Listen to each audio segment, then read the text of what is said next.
Mike Shildt has retired. AJ Preller has spoken, and we are here to discuss an eventful couple days in the world of the San Diego Padres. I think we probably expected AJ Preller to finally speak with reporters around this time after going quiet for like a week or so after the season. Just did not expect the primary topic to be another managerial search and a question of what happened with Mike Shildt and why did he decide at 57 years old after just 2 seasons with the Padres that he needed to step away. We'll try and get to the heart of that, discuss what we've learned, what we've heard from Mike Shildt, what we heard today from AJ Preller, and what's ahead this offseason. Wanted to do this last night after the news. Schedules didn't allow for it, but wanted to get something in your feeds before our regularly scheduled podcast on Thursday. I'm sure Derek Togerson will have some thoughts on the matter as well. Look forward to hearing that as always. For now, it's Todd Strain. How are you, Todd? I'm doing excellent. As you said, never thought we'd be doing this particular podcast at this point in time. A real surprise, but some interesting things were said today, not just about Mike Shildt, but big picture Padre stuff and future for players and Preller, and we're going to get into all that. Yeah, no doubt. And just saw a snippet from a John Heyman story about Mike Shildt, suggesting that there might be some folks within the organization that are happy that things went in that direction. So we'll get to that shortly. First things first, though, appreciate OGs, the sponsor of the On Friar podcast. Thanks to OGs and all they do for On Friar and the NBC7 Sports Wrap team. If you're looking for a place to check out some postseason baseball, maybe college football, NFL, NBA is getting going. NHL has returned, whatever your sport of choice is. Chances are it's on one of the many TVs on at OG's and one of their many San Diego County locations. Always have a great menu, constantly doing specials, new menu items, and awesome beer list. So if you got a game to watch, looking for a place to have a good meal, hit up OG's. Again, appreciate all they do for us. Without further ado, the walk-up music.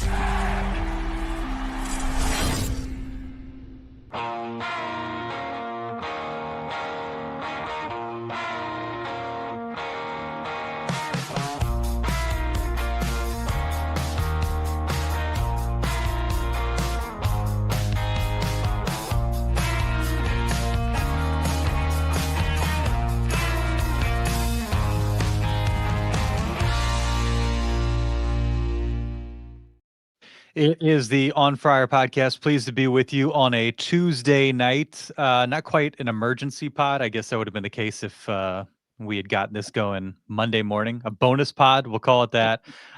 Joined by Todd Strain. I am Darnay Tripp. And busy couple days, Todd. Finally heard from AJ Preller, about 45 minutes spent with reporters asking an array or answering an array of questions. Obviously, the main thrust of it. What happened with Mike Shildt? What's the story there? Why did he decide to step away in surprising fashion? I don't think, Kevin Acee, I think he was on foul territory, and, he's obviously around Mike Shildt as much as anybody outside of the organization. And, he could sense that Shildt was worn down after the season. I think for most of us, no inclination that Monday's article from AC in the UT would drop saying, hey, he's done. He's retiring as Padres manager, and a search begins anew. I think one of my first questions was, in his letter, he said he's retiring as Padres manager. I'm like, are you retiring from managing, or are you just retiring from managing the Padres? And I think a lot of the conversation is like, how much is this just a general, I'm worn out, this job is hard thing? How much of it is specific to the Padres in this situation? I think that was part of the conversation, some of the questions that Preller faced today.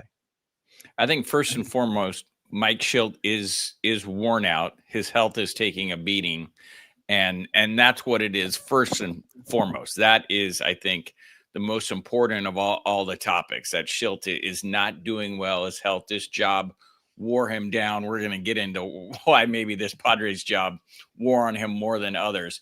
But I think that's first and foremost. I don't think there's any big scandal or anything behind the scenes that caused this. I think he was just not in a good place. And fortunately enough for him, he realized that and said, hey, I'm stepping away from this.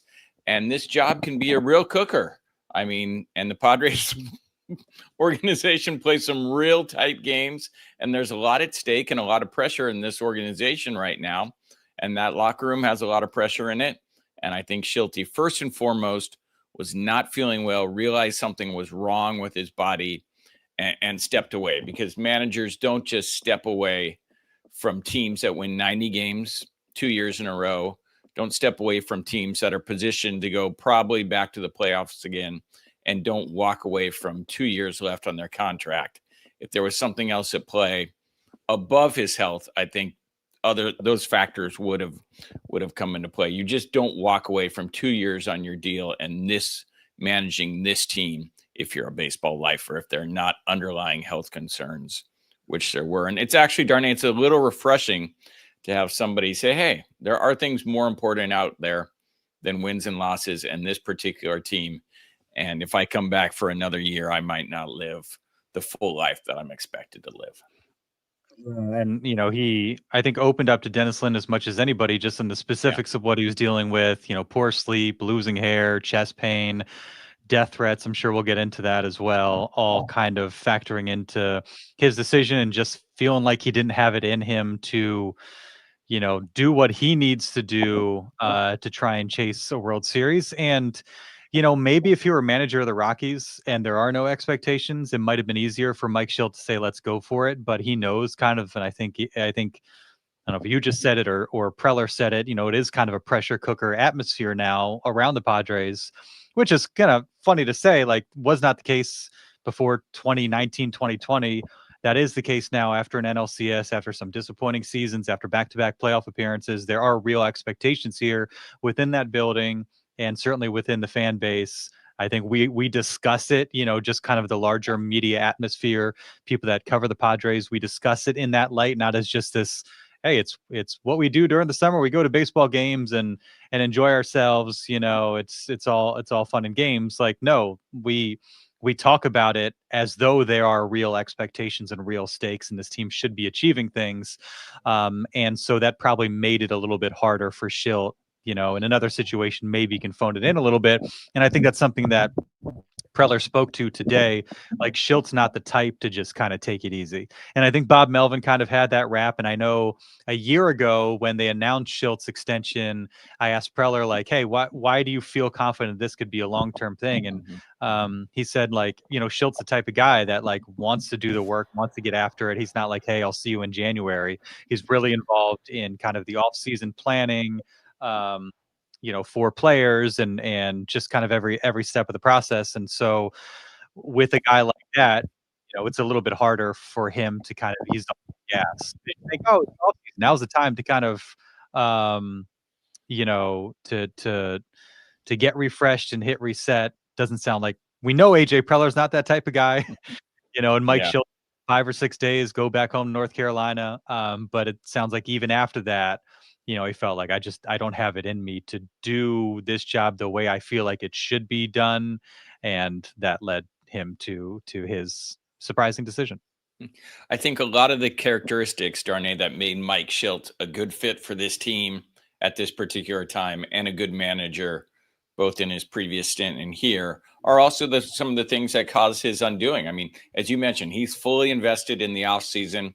He's not disappearing and then reappearing in spring training and, like, just give me the players, I'll do it. He's invested in this organization with the baseball ops crew.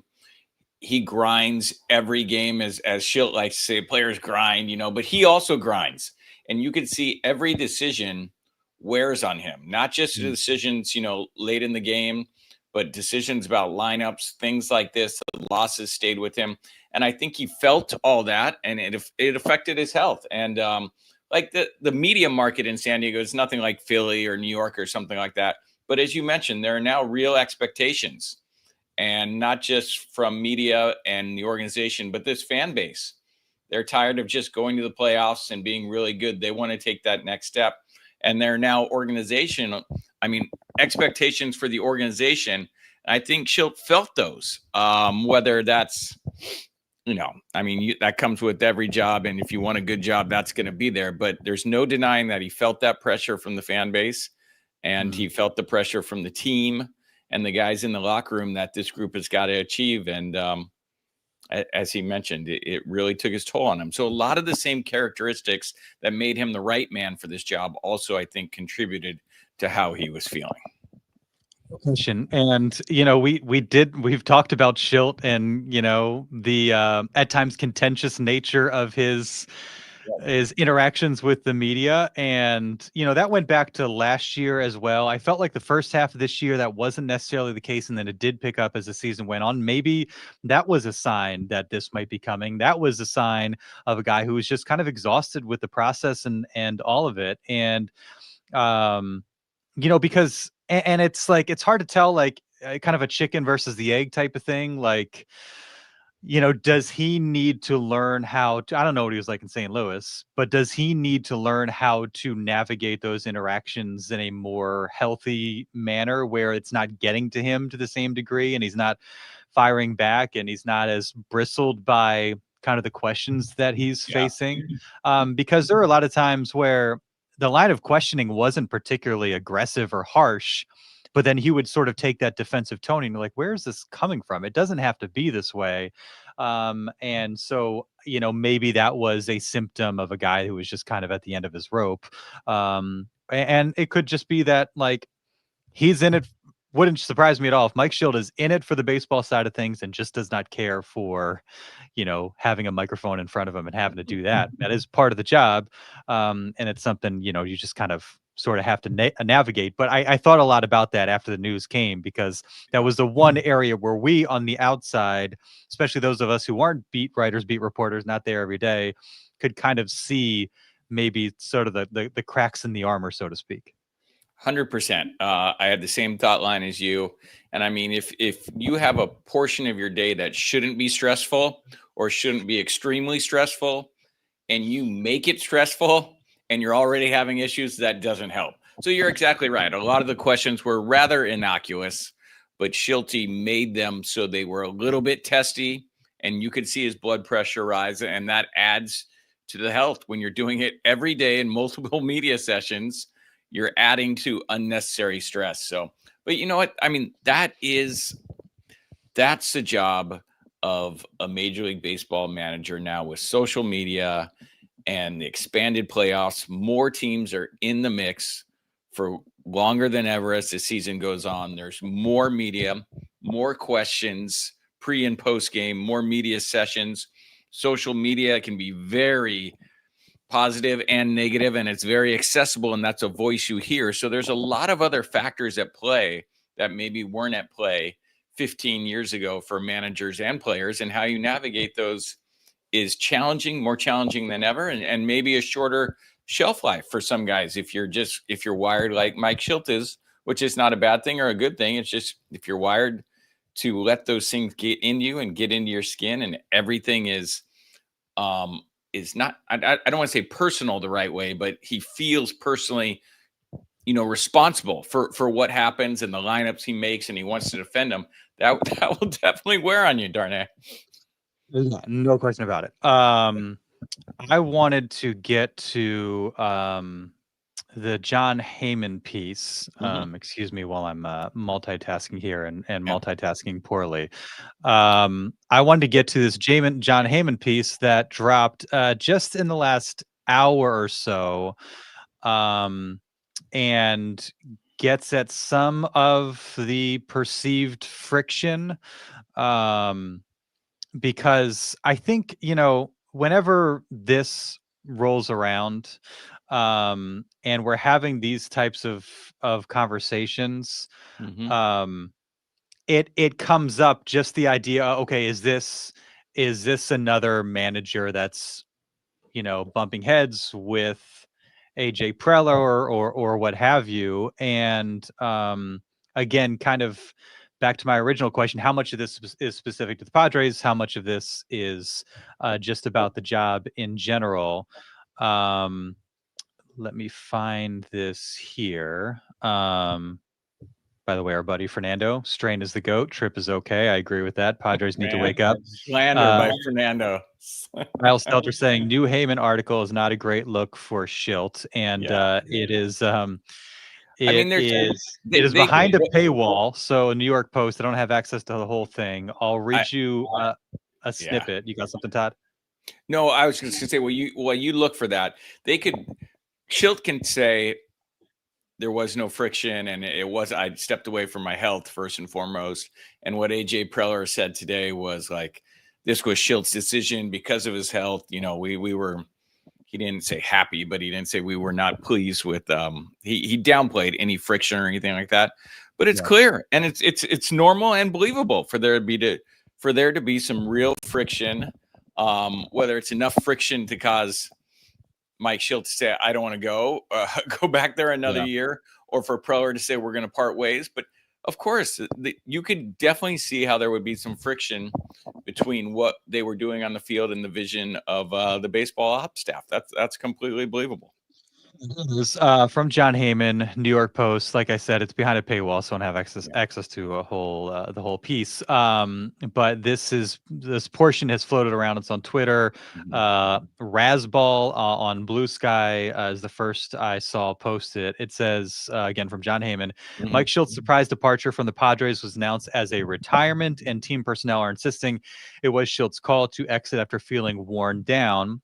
However, it was hard to see him lasting in that role considering his very poor relationship with some of his coaches.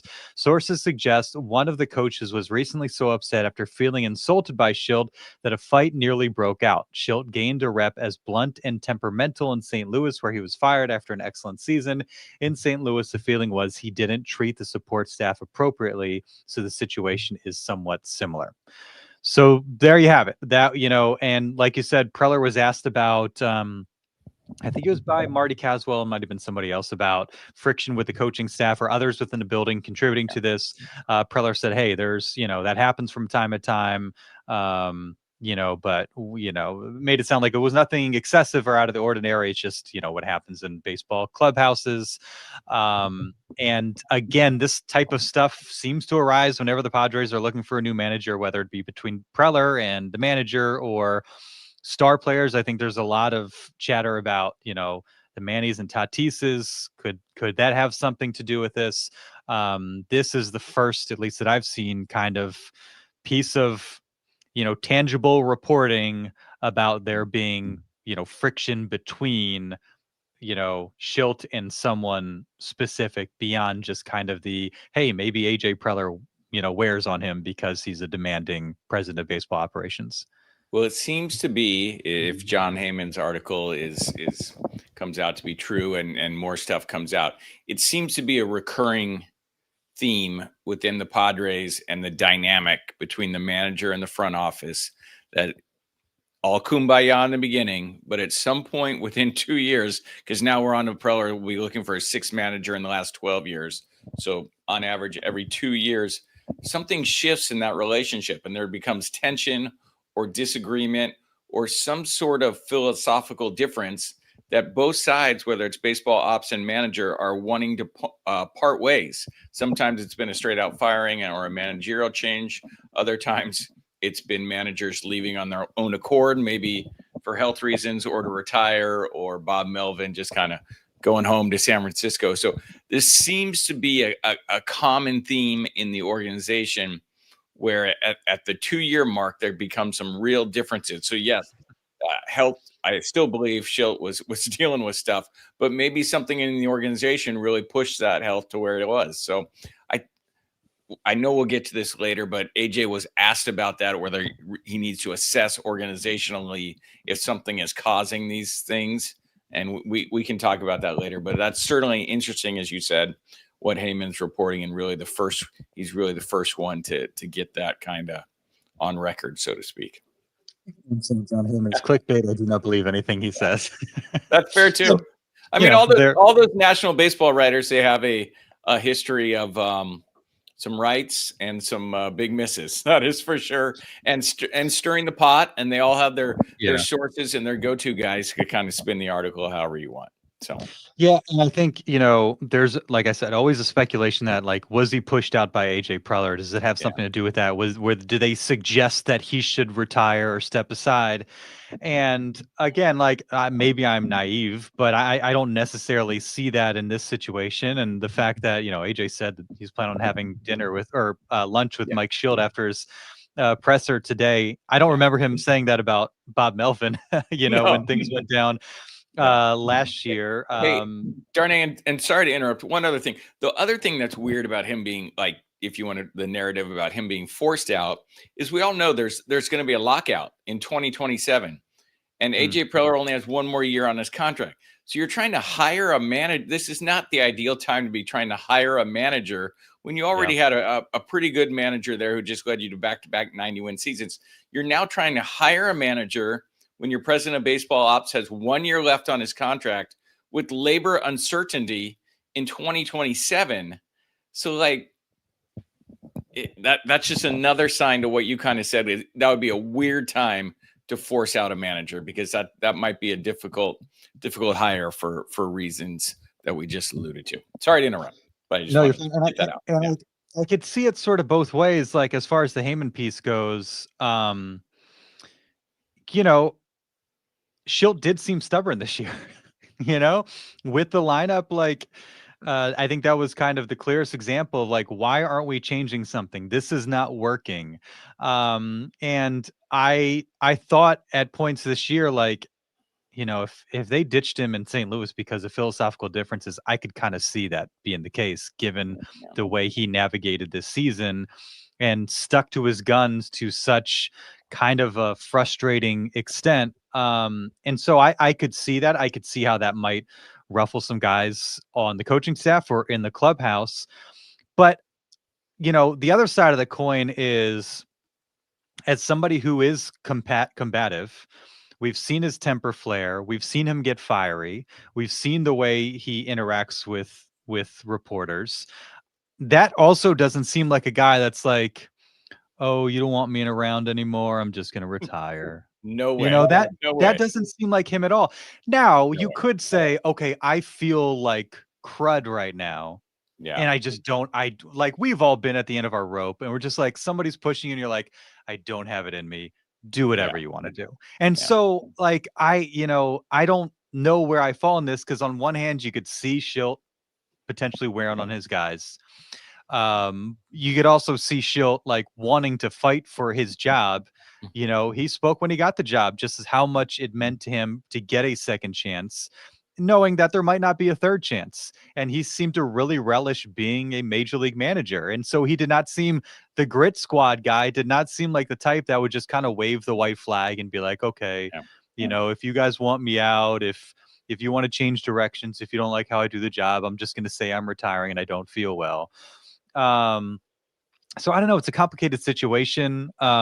I think, going back to your original point, like, the health stuff seemed real, Yeah. and like, a real aspect of this. And so that was probably kind of the main thrust of this that led to his retirement. Maybe on top of that was the notion of, like, I don't feel great about this working environment, and maybe that's enough to make me at peace with just, like, going, pursuing my health, making sure I'm okay. And if another opportunity comes my way down the road, great. But right now, I just kind of need to focus on myself and not worry about the stress of the job, the death threats, a job that's causing me health concerns, and maybe some tough interpersonal dynamics somewhere in that mix. Well, if there was discord with the front office and some quibbling with whether how Shildt failed to adjust his lineup or this or that, or they didn't achieve postseason success, I'll also say, hey, Mike Shildt did an amazing job. That pitching staff was messed up from spring training on. He never had a full pitching staff. Neither Machado nor Merrill nor Tatis had anything close to career years. He kind of carried this team, I feel like, in a way, to 90 wins. Like, no one had a great year on this team. And Shildt had a lot to do with this team being where they were. So you can quibble with the lineups and he wasn't flexible, true, but he's also the manager that was responsible for with Niebla managing that pitching staff, getting it so you could get some positive innings and working that lineup in a less than stellar year for a lot of guys to win a lot of games. So he also did a lot of things right and a lot of things I would think that the front office would really value when it came to looking at the totality of the season rather than nitpicking some things here or there. And that's why I felt like, because there's always the question of like, did he do enough? Especially when the wild card series ended the way it did. It's like you couldn't win on the road. That was a story all season. You never figured it out. There's always questions about like, is this the right manager? Always questions about AJ Preller. But I kind of felt like chances are those guys are both around. Chances are they're not going to break glass in case of emergency and just, get rid of those guys. Obviously didn't see this coming, but it felt like both had done enough, especially with the moves Preller made at the deadline, to stay around and to prove that they deserve another shot at it. And I think just for the sake of having some continuity, it made sense to keep Mike Shildt around. But he made this decision, I think. Maybe there was some some environmental factors that influenced them, but decided that okay, now's my time. I think one of the big questions is, and he said in his letter, retiring from managing the San Diego Padres. Yeah. Is he retiring from managing, or is he retiring from managing the San Diego Padres? Now, he told multiple outlets, Dennis Lin, Bob Nightingale, like, not planning on pursuing any managerial jobs anytime soon. But he's only 57 years old, and he's not an old man. And he's super passionate about baseball. So, like, I would imagine in a handful of years, is he like a bench coach for somebody, or in some sort of role maybe similar to the role that he was in with the Padres under Bob Melvin? Like, I would be shocked if Mike Shildt retired from baseball point blank period. I think it feels to me more like a retirement from this particular situation given what is going on with him at this specific time. I think the way to phrase it is retirement/break. I think it's a break. He needs to get his body, his mind right, rejuvenate, and then, he'll find his way back into baseball, whether it's next year or 2 years down the road. And I think a lot of Padre fans would be happy to see that, because I think a lot of Padre fans, the majority of fans, liked Mike Shildt and would not want to be the team that broke Mike Shildt. They would be happy to see him get back into baseball. And I think that would be good for him personal wise, because the game means so much to him. He's been a lifer, and that would be great if he could kind of regain his health and find a better place for him and within his body, and then find a place in the game of baseball for sure. How bummed out do you think AJ Preller is by all this? I think he doesn't seem to mind. I don't like hiring another manager. I think he's Teflon on these things. I think he can find someone. He thinks in his heart that he can find someone to manage his team, and I don't think it bothers him. I think the fan base gets upset about it. I think he says, this is what it is. He's gone. Let's move on to something else. And I think he has a long list of managerial candidates that he thinks are pretty good and can do this job. And I think there's a lot of guys on that candidate list that we have no idea about, because Preller lives baseball, and he's got a lot of guys, whether it's like a guy from the back of the closet, Jace Tingler, or someone more like Bob Melvin at the front of the list. So I don't think he's bummed out about it. Do you? I'm sure, it wasn't his, I don't think it was his first choice, but I think you're right. He doesn't seem to get too attached to anybody. And, I think, he probably didn't want to push a guy too much who's dealing with these health things, especially knowing how demanding it is. And it's probably, I would think Preller is also the type of guy that's like, I don't necessarily want you to force it if you're not all the way in. Like, I want to know that I'm getting all of you, every bit of you. And if you're not going to give me that, then you can, you can be on your way. You can do what you need to do.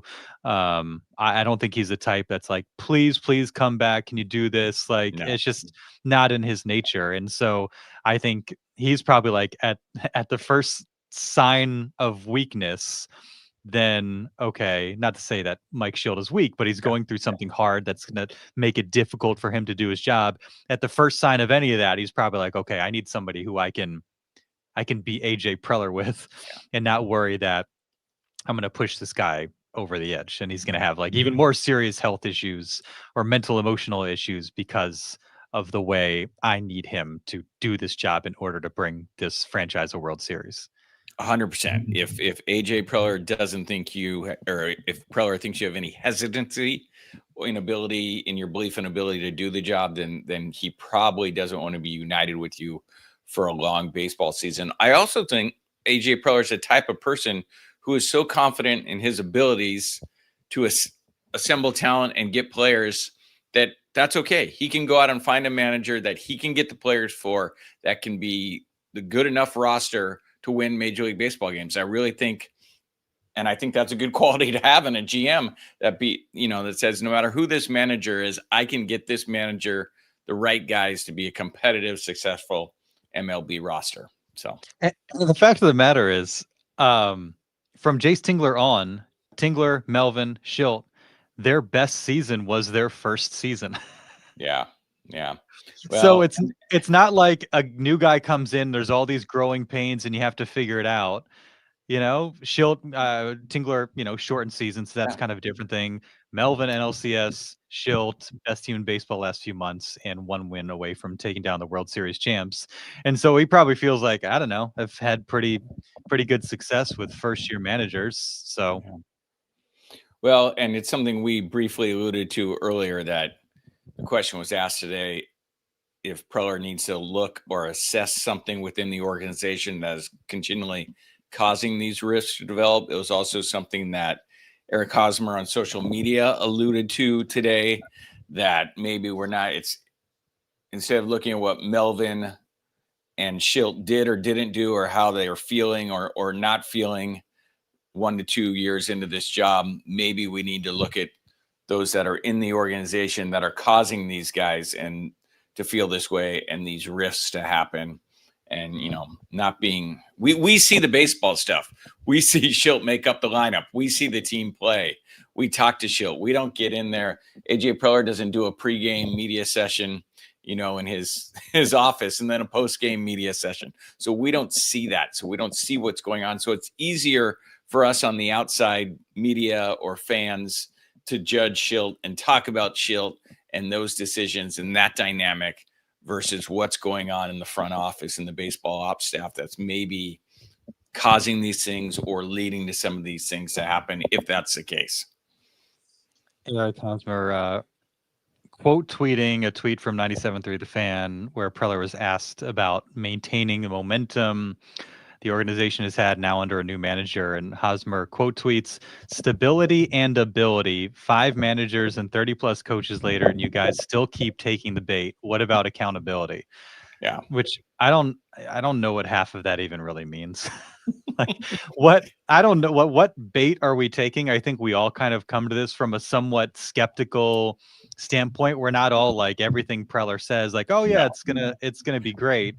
And I'm like, if you have something to say, just say it. Like, we'd all be very curious of the perspective of a guy who's been around AJ Preller, has been in that clubhouse. He's been around stars like Manny and Tatis. He's, obviously interacted with Preller. He was signed by Preller, then traded by Preller. Like, if you have something of substance to say about the situation, just say it. We'd all be very interested in hearing it. We can't know, as you said, he needs to say it. Hosmer needs to say it rather than kind of put it out there in code. But the code, so because he didn't say it and he put it out there in code, what I took from that was San Diego and MLB media, national media, stop saying it's about the manager or this and that. Look beyond that and look to the man and the organization who are behind all these things for multiple years, as he alluded to, multiple coaches, multiple changes. look at that aspect. Stop questioning Sure. what's wrong with the managers or what happened to the managers. Maybe say what's going on in the front office or what's going on in the environment of the Padres that's creating this fluidity and fluctuations. That's how I read the Hosmer tweet. Well, no, I think it was definitely pointed at AJ Preller. Yeah. You're absolutely right. It's just like, okay, what's specifically about the situation? What specifically Exactly. about AJ Preller makes him poor at his job, poor at maintaining stability, whatever, however you want to call it. That's where I'm like, all right, clearly you feel some sort of way, and you had some experience that leads you to questioning AJ Preller in a way that we can't. We just don't have that same information. Well, tell us about it. 100%. And he is a former player inside that locker room with direct knowledge. So what went down in multiple years, how players were treated, how the front office thought, their ops, their strategies, everything like that. He still has contacts on coaching staffs throughout the game, throughout the team. He still has contacts in that locker room. So he is uniquely positioned to maybe shed some light on stuff that he is alluding to. You're exactly right. So the old Players Tribune, right? The dynamic. If you're going to be a former player and get into the media. Well, and he's done some MLB Network stuff, probably doesn't want to mess up that money. He's got his podcast going. So he probably doesn't want to say too much and impact relationships in the clubhouse. If he's going to be doing some MLB Network stuff, he's probably going to be, maybe he's in Peoria for spring training or what have you. And, I think, probably feels the need to say something and make his voice heard, but, without actually saying something that's going to keep the money from coming in or keep the opportunities from presenting themselves. Yeah, which is unfortunate because there is a way where you can share that information or share your knowledge without making it, a personal attack or this. You can just share your insights, which I think a lot of pro athletes are good by sharing their insights and sharing the context. You can understand the vortex of how decisions are made within the Padres, and then people can kind of form their own opinions, but they would have knowledge of what's going on there and form their own opinions. So, but I also understand that what you talked about. So it's a fine line, and not all former athletes can walk that to the best of their ability. Anything else specific to Shildt before we get to maybe some of the other nuts and bolts notable items that have come out of today's? No, even if there was something scandalous or whatever, like Shilt's gone, move on. Like, he was great here for 2 years. He had a real chance last year to win a World Series. I think he overachieved with the team this year, and that ship has sailed. We're on to the next one. Yeah. Obviously AJ's future is, a story. Doesn't have a contract extension. Doesn't sound like it's been discussed yet. Sounds like he expects to have that conversation with John Seidler and company. Expressed his love for the Padres, for the city, desire to kind of push forward and win a championship and all that. And so that didn't seem to like phase him or weigh too heavily. He was kind of matter of fact about it. But that's going to be, you mentioned with the potential lockout coming up after 2026, does he want to go into a, potential lame duck season? How does that work, with a potential manager? And so it's very interesting. What would I think when he got his extension through 26, I think it was after 2020, and maybe it was after 2022, but I think it was after 2020, and that was a lengthy extension. Of course, came from Peter Seidler. I'd be curious what an extension looks like, especially with the potential work stoppage looming, and all that, and a front office that might not be as enamored by him and loyal to him as Peter Seidler was. But you figure that's got to be something that works itself out. And our buddy Darren Smith on the Section 1904 podcast has talked about, there's probably some teams that are expressing some interest or might be interested in AJ Preller. So if there are opportunities for him elsewhere, would he consider leaving for one of those if it means a little bit more certainty, or does he have enough affection for the city and what they've built here to kind of see it through, even if his future isn't ironclad? Yeah, and another interesting dynamic as you assess Preller's future, and specifically here in San Diego, is if a lockout does happen, most likely, one of the things ownership will be pushing for is a salary cap. And a salary cap would benefit the Padres when you're in the same division as the Dodgers. So that's something that could be enticing or advantageous to AJ Preller as he continues to try to close that eternal gap between the two franchises. So, I mean, how much does he consider what the new labor laws are going to be like in picking his place? And would he want to pick his place before his current contract, expires? Would he want to re-up with the Padres or essentially go to GM, president of baseball operations, free agency, and assess the new labor laws and then kind of pick his place where he wants to land? So a lot of interesting dynamics there. And how this new ownership group that you touched on, like if they really want to keep Preller, years and financial commitment, how much are they willing to make to him? Because as you said, there are some other teams that for sure would be paying a lot of money and a lot of years to Preller, have a lot of interest in him. Yeah, and it also plays into just the hiring process as well. And he was asked about that, who's going to be involved, and mentioned obviously himself, Josh Stein, who's kind of his right-hand man from a GM standpoint, Eric Grupner and John Seidler. And it's like back in 2020 when he hired Jace Tingler, and it seemed like Ron Fowler probably wanted Ron Washington, and they let AJ Preller go with his guy. If it's kind of 50-50, if they're split, is it John Seidler saying, we're going to go with our guy, rather than somebody that AJ might favor because we're not sure if he's going to be around. We're not sure if we want him around. And so how that decision gets made is going to be awfully interesting as well.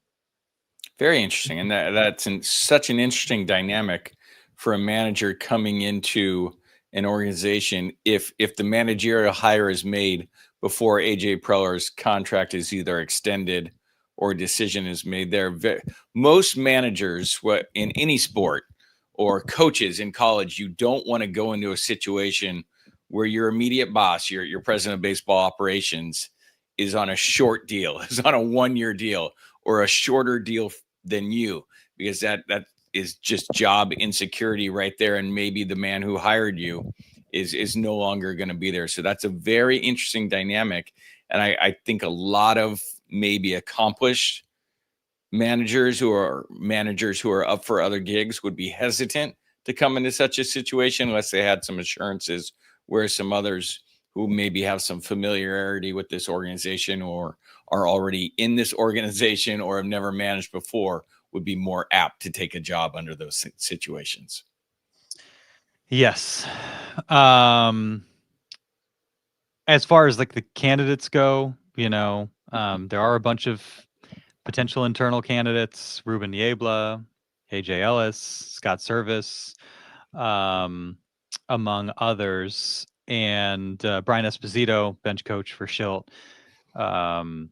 Preller's never gonna say like, we want to hire internally or we want an outside voice. Yeah. He threads the needle very well and says, oh yeah, that could be valuable, we'll see, but we're also open to other perspectives and outside viewpoints in the club, and so we're gonna bring it all together and see what happens, and yada yada yada. So who knows, we'll find out. I think there's definitely some people inside that building.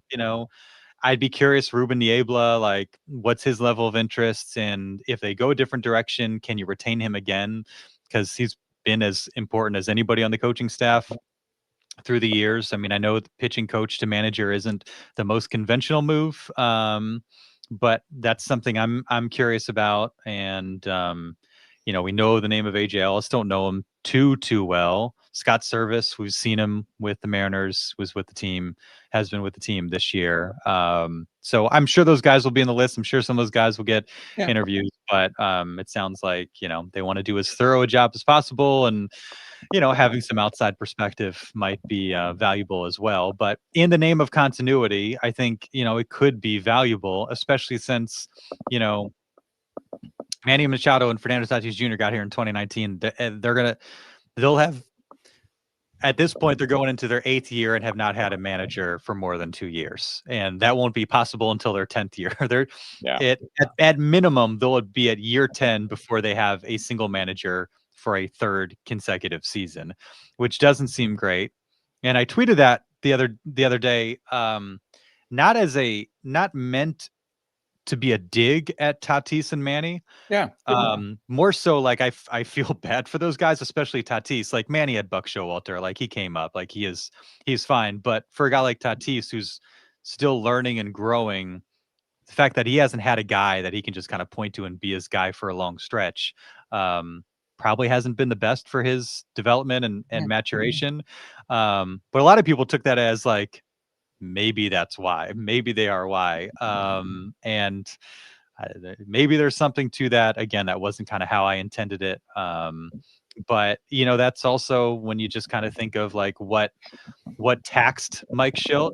Maybe having these big personalities might have been part of that as well. And maybe if those guys hit better in the playoffs, then they wouldn't have so many managerial turnovers. Yeah. I mean, hey, they got to own a little of this too, right? If Manny and Toddy hit better in the postseason, I don't know if we wouldn't be having this talk right now. Padres might still be playing. So, look, no matter what, if you're in the NHL, NFL, or NBA, you're going to have difficult dudes in locker rooms, and you're going to have difficult periods in locker rooms, and you're going to have guys that may be challenging to manage for a week or something, but you have a full season to straighten that out. I mean, that is part of the job. And if you're going to manage the San Diego Padres, you're going to manage Manny Machado. And until some crazy trade that no one sees happening, you're going to manage Fernando Tatis. So that comes with the job. And sure, maybe they're a little enigmatic and maybe challenging, but that's what you sign up for. And some jobs are tougher than others. Like, you can be a trash man in some nasty streets. That's a tougher job than being a trash man in the mansions of Beverly Hills. So what you're getting into when you manage the San Diego Padres, and that's a dynamic and a risk you want to take because you see the upside in that. So it's a tough job. Yeah. As far as kind of the roster is concerned, high praise for Luis Campusano. Feels like, hey, he works really hard during the offseason. He could be a factor for us. We'll see. I think there's some people that would like to see it. Year. Yeah. Had a fantastic season in AAA for whatever reason. Just didn't get a ton of opportunity this past year. Was that a Shildt thing? I don't know. Perhaps. A lot of people saying, hey, first base or DH option, since he hasn't really been able to stick at catcher. Now they have Freddie Fermin, a mostly everyday type of guy.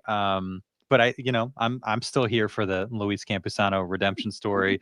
Mason Miller and Adrian Morejon, they'll have conversations with those guys about what their role is, whether they remain as relievers or they try and stretch them out as starters.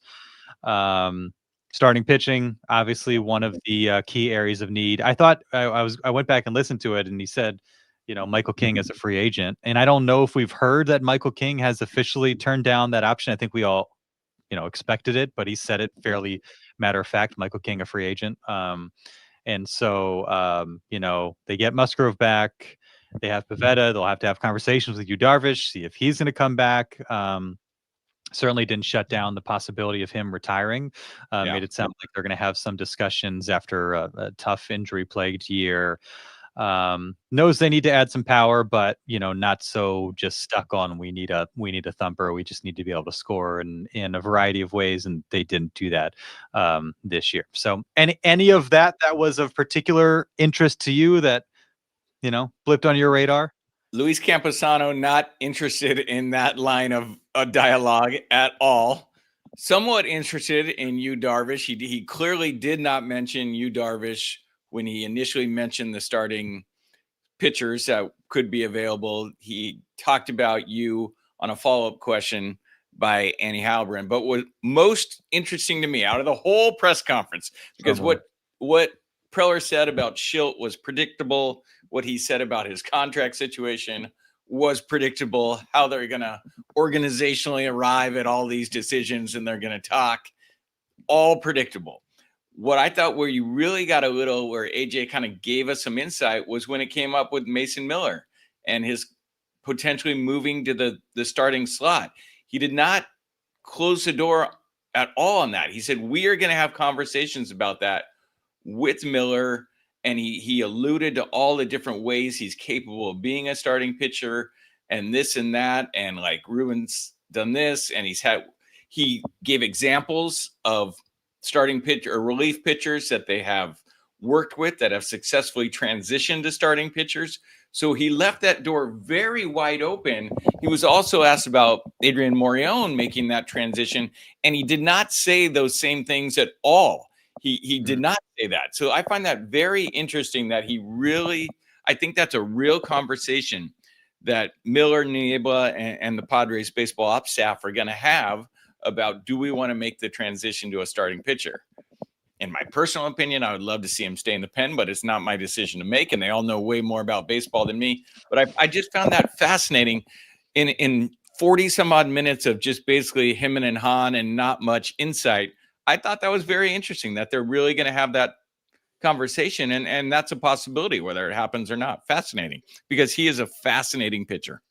It makes sense, when talking about the roster, he praised the bullpen, mentioned Jason Adam. I'm curious, I don't know what the timeline is like for Jason Adam, but coming off a severe, that quad tendon injury, Jason Adam, Adrian Morejon, Jeremiah Estrada, Mason Miller, among others, David Morgan, they mentioned Bradley Rodriguez.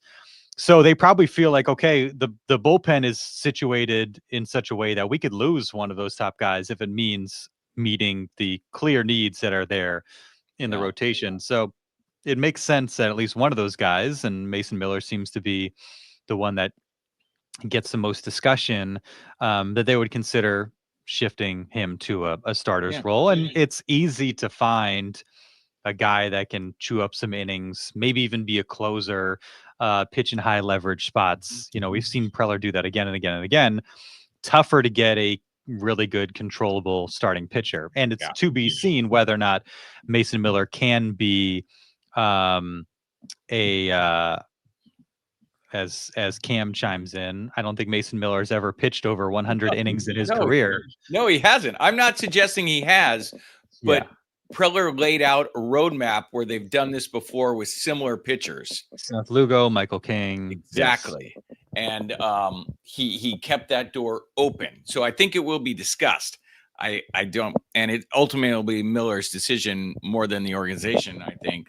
But I think that's interesting that, for reasons you alluded to, they definitely need starting pitching. And I think they're going to have in-house discussions about making Miller a starting pitcher, which I don't know. I mean, he's so awesome out of the pen. It's awesome when he comes in late in the game, Yeah, because we'll probably see less 104 and 103 if he's starting. Got to dial it back a little bit to have the longevity you need out of a starting pitcher. An immaculate first inning, and then a pretty good second inning, and so in the third.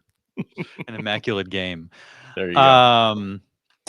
Last thing, can we just not do the death threats, guys? Let's just not do the death threats. I mean, that's like a crazy thing that came out of like Mike Shildt's conversation with Dennis Lin. Preller was asked about it. He had heard about it. And, it's something that he had seen throughout his 11 years, certainly with players. Annie Halloran did a great piece in San Diego Union Tribune discussing that. Fernando Tatis Jr. talked about it. Like people saying like, I hope you die. Guys saying, we hope your family members die. Can't we just not do that? I feel like that's not a crazy ask. It's not asking a lot, just general kindness and goodness to one another. Like let's cool it with the death threats. Social media's made it hard. These athletes, we have way too much access to these athletes. They can read the things that we say and write and message to them. Then there's the gambling piece where people suddenly have their money and their livelihood on the line, and it's just gotten to be like too much. And I know you read the comments to that on social media, and it's mostly good natured, even keeled people saying like, that's crazy. I can't believe that's happening. It's happening somewhere. I don't know who these people are, but it's happening and it's got to stop and it's sad. And nobody should have to deal with that because again, we think athletes, and I think there's even some bit of this because I'm sure you have a story from your TV career where somebody said something wild and kind of mean to you that was probably just like off the cuff. They didn't think anything of it because you're like a public person. You think it's fine. Um, that you wouldn't say to somebody who was a waiter at a restaurant, a lawyer, a doctor, a mechanic. Um, it's like the goodness does not apply to people just because they are in like a public facing role or occupation. And certainly with athletes, college and pro, people live and die with their team, and now they live and die with individual results because of sports betting. It's just gotten out of hand. It's got to stop. Just please don't do that. Yeah, it's one of the nasty, more sickening trends that's happened in society in recent years. The vitriol on social media, and as much as we want to say don't do that, I think that's a hard genie to put back in the bottle, and I just have a feeling it's going to get worse as the scope of social media increases, and as you say, the gambling aspect and a lot of things like that. It's just it's really easy on social media to get in there and say things behind that shield, whether it's serious or in jest, and not realize how when you're scrolling through your comments and people are telling you what a terrible person or terrible decision that was, how you think just one maybe hurtful comment, but then you scroll through and there's maybe 5, 6, 7, 8, and it's just a disturbing trend, whether it's politics or sports or public figures. And it's a tough one. And players, coaches, front office staff in professional sports are unfortunately just living in that now. This is their new norm, where you get these terrible things on social media. And hopefully your plea for people to stop has some impact, because it's not won't. good. It's the only, I mean, it sucks. It's a new part of the job with social media. It's broken that shield that used to be between players, coaches, and fans, and it's just gotten more nasty in recent years, for sure. Yeah. Life is hard. Life is stressful. Just try and be good to one another. Didn't want to end on a down Yeah. note, but I just felt like, that was to me like one of the unique and Yeah. troubling things that came out of the last couple of days in the reporting and then Preller's time with Yeah. reporters. And it feels like, it's something you have to kind of address and touch on. And it's just unfortunate that's even like a sidebar to any of this. So Yeah, well, a lot of coaches or players are unwilling to bring it up, or maybe hesitant. And Shildt was not. He said, "This really got to me. This is part of the reason. This hurt me. This impacted me. So that's why we're talking about it." So once again, kudos for Shildt for bringing that up and maybe getting this out into the sphere where it's not cool and it needs to slow down a little bit. So, want to end on a positive, dude? sure. Check You out got my something in mind? backdrop, dude. It's Padre colors, dude. That's It's like positive, right? it's on Friar colors. Hey, It's like we're 1980 whatever Padres, 80, I don't know. I'm trying to think of all those different there's been a lot uniforms. of them. Yeah. Yeah, I Well, know. I'm trying to we're think of the covering most one, 84. we're covering another managerial search, Todd. So that's what we have Give me to your look forward prediction. to. Who's it going to be? I know Oh, it's early. Just go out on a limb. Who's it going to be? no clue. No stinking clue. I say Flaherty or Service. Oh, Flash. I think it could be Yeah. Flash. I could see Flash. I was worried that they were gonna Yeah. give him the job after Bob Melvin goes to Chicago, Yeah. spend some time with Craig Counsell. We'll see. I could certainly see that. The Niebla piece I am curious about. But it's hard. I don't there's nobody that I feel super confident in at this juncture, and there's probably going to be somebody that we're not even thinking about on the outside. I think to me it's like Is it internal or external? That's the one. And Flash is kind of a little bit of both. Ryan Flaherty's a little bit of both. Yeah. So I don't know. I don't have a great feeling about it at this moment. If Ruben Niebla says, I either want to be the manager or I'm leaving to go to another team, what are you doing? Me personally or AJ Preller? Like, I don't think AJ Preller is you personally. I just don't. I don't know. You have to sit down with him and get a sense of like his. He's his not that ready, type. He's not the type of person who would say that. I just readiness. for fun. No, I don't. I don't think so. But you just don't know like his readiness. Now we've seen him up in the top step with Bob Melvin and Mike Shildt through the years, and so I would think he could probably do it.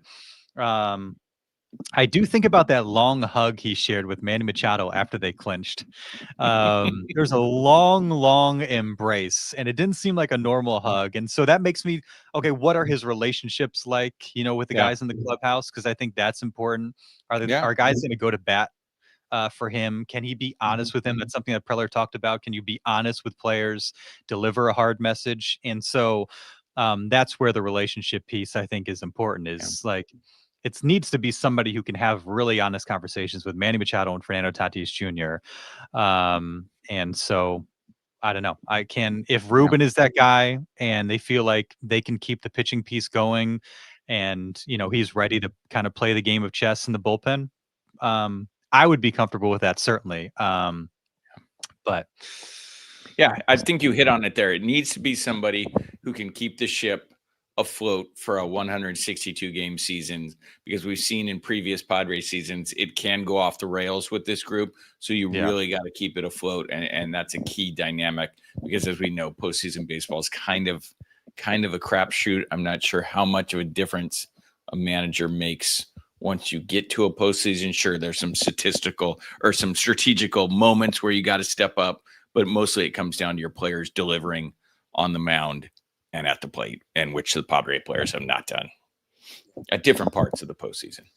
We'll have plenty of time to discuss, at least a few weeks, Todd. So we can, I'm sure Derek will have some ideas for candidates that he wants to throw our way. I didn't know Thursday. Derek would be interested in talking about that.